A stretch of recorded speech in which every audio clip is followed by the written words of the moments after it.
Nandito ako ngayon sa tabing dagat ng SM Mall of Asia.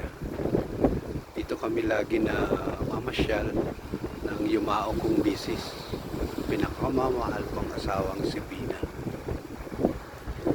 Lagi kami rito nag-walking, nag-jogging, at karaniwan pinanonood namin yung sunrise at saka yung sunset dito.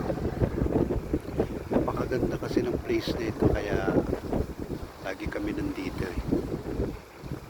Memorable sa akin itong place na ito kasi dito kami nag-date ni Bina 2 weeks bago kami lumipad ng Japan. Alam niyo namang anong nangyari sa Japan.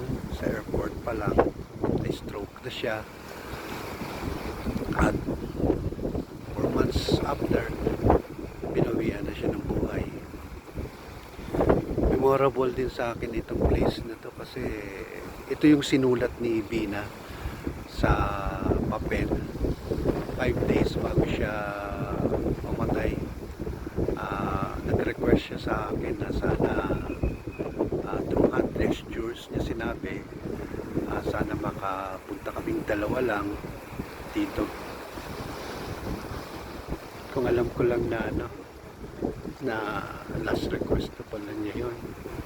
Kung alam ko lang na babawian na siya ng buhay after 5 days, sana nagpatawag na lang ako ng ambulansya.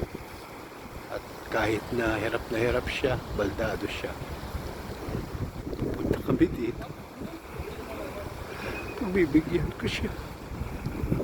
Kasi lamang ko siya.